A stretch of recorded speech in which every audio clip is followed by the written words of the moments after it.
Okay, I thought I'd do one more, Ian, because man, I just tell you, I just keep thinking about you losing this opportunity. Ian, you got to read the document. Ian, we're going to do what the Federation of Coffee Growers of Colombia want a product to do. We already know it does. Ian, that's a contract for the foundation that's worth over, we estimate, without even blinking, $10 million a year. Listen, restoration financially is here. Why?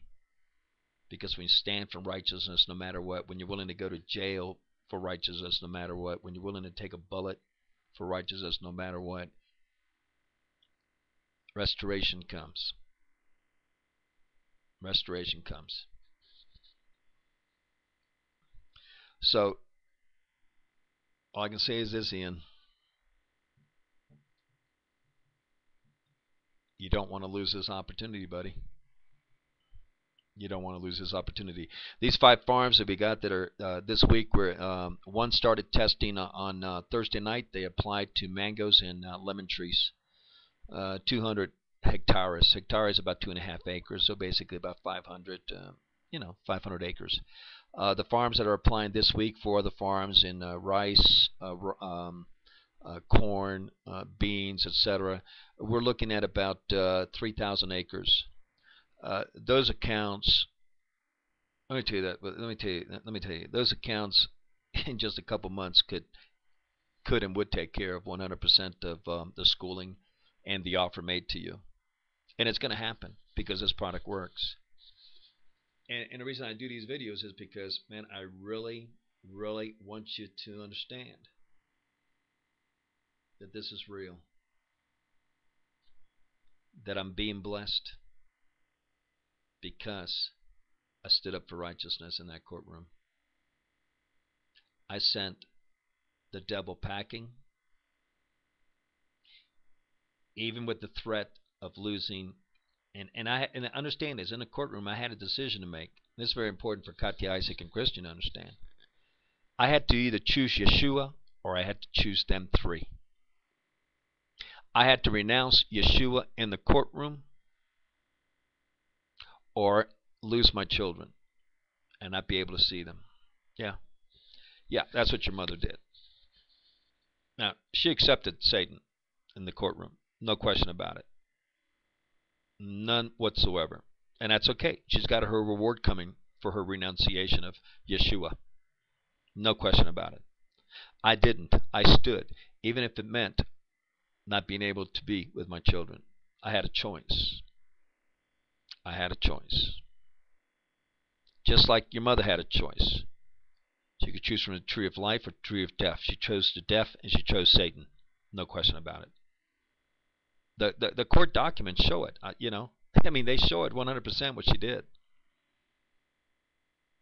She'll be where she's going to go, right on with her father, Rick Clark, James Williamson, her shyster attorney, and all the judges involved in this. All in a nice little cubby hole in the lake of fire. Okay? But I am now being restored. It happened on September 27 when I got here. And like I told you, I was able to come to Colombia without utilizing my United States passport. I got a United States passport. Didn't use it. Didn't need it. Through my connections and my family here in Colombia. See, I got a Supreme Court justice, first cousin. She's a Supreme Court justice. I'll be meeting with her to discuss this case of the divorce and what can be done in the world court and here. See, this thing ain't over. It's just that I didn't have the money. Well, the foundation's going to have the money. They've already told me they'll take care of it. So the fight is under no circumstances over. Christian's 13, has 5 more years. You think I'm going to wait for him to be 18? And actually, see, they don't know this because your mother's not going to tell them. But in Oklahoma, at the age of 12 or 13, the children can choose who they want to be with. And let me tell you something. Just as I told your mother in the court, when they find out what she did to them in the courtroom, look out. That's what your mother is scared of in terror. In terror. That's why she doesn't want me to talk to them. Yep. Let me ask you, Ian, what about if your mother, my wife, ex-wife, please, X, like 10 X's, 30 X's in front of that. X, wife. I mean, listen, I don't want to see her. I don't even want to talk to her, etc.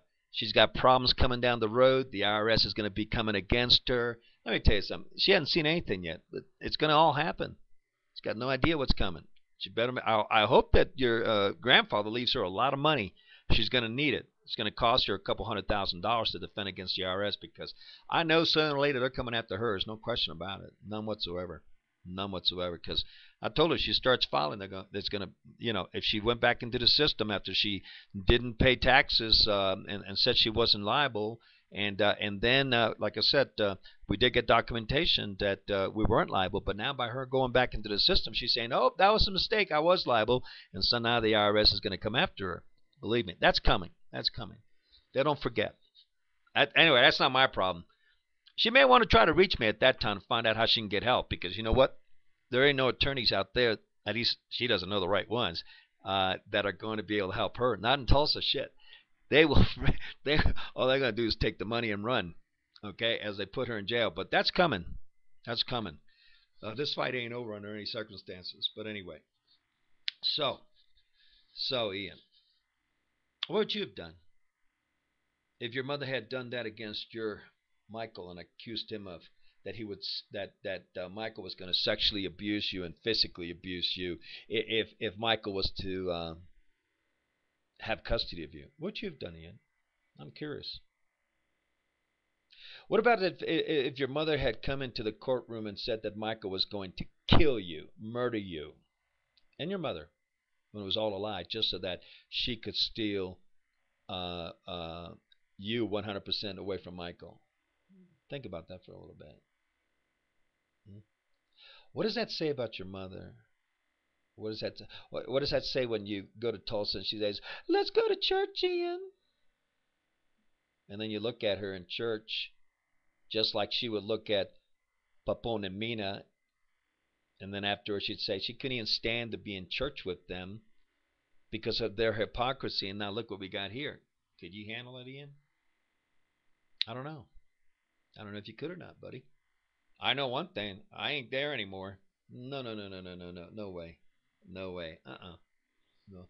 One thing I've said about me is this. When the foundation builds me a house, they're going to, it's going to have a lot of doors on the first floor.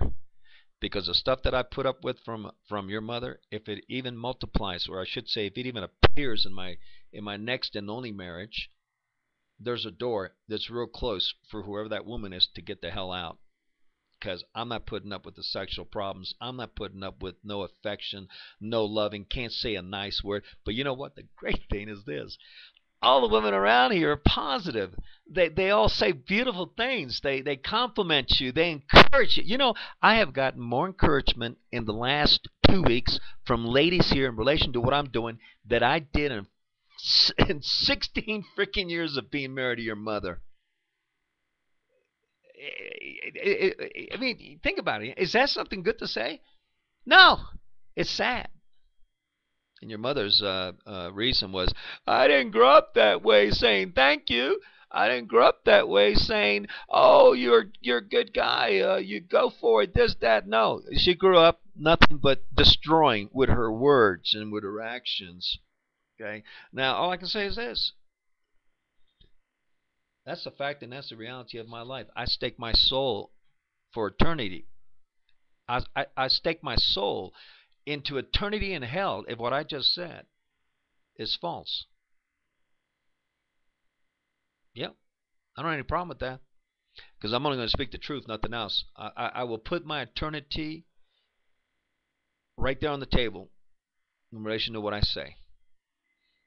Your mother, well, she's already stuck her eternity, so we don't have to worry about that anyway. Anyway, this is finishing. Hey, a lot of business coming in. The account with the Federation of Coffee Makers is worth over $10 million. I mean, Ian, you got a decision to make. You got till Wednesday night, buddy. Okay, man. Talk to you later because I have got to go. I got a promise tomorrow.